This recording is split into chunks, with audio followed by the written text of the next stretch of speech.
Following 7 weeks of public notice, hearings, and extensive opportunities for comment, President Donald Trump directing the U.S. Trade Representative to proceed with placing additional tariffs on roughly $200 billion of imports from China.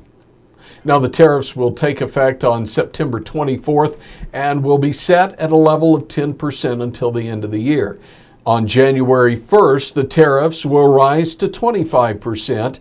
In addition, Trump has said that if China takes any retaliatory action against U.S. farmers or other industries, then he'll immediately pursue Phase 3. It's tariffs on approximately $267 billion of additional imports. Now, after a thorough study, USTR concluded that China is engaged in numerous unfair policies and practices related to U.S. technology and intellectual property.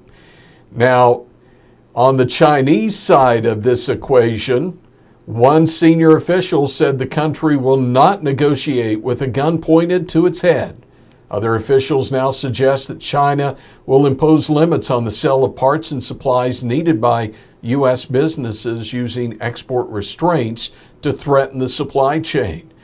Now, U.S. Treasury Secretary Steven Mnuchin extended an offer to restart the trade talks this week, but it appears the Chinese will not attend based upon the newest announcement of tariffs. It does appear that Trump's move is affecting the Chinese economy. Shanghai Composite Index, the country's benchmark stock index, now among the worst performing in the world, experiencing a 20% year-to-date decline.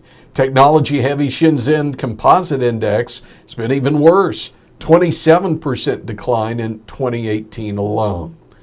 Well, the research laboratory of colleges and universities have for decades had a critical role in developing tools to enhance competitiveness and productivity of the nation's food and ag sector. But reductions in support for publicly funded research now challenging the ability for this to happen. It comes as nations around the world are now investing more in ag research. So a Farm Foundation forum on Wednesday will examine just how changes in public funding tools have challenged the ability of educational institutions to maintain the research programs. They'll also look at building educational programs to develop the capital needed for a 21st century economy. Again, that will happen on Wednesday. And in 2017, more than 88% of American households were food secure throughout the year.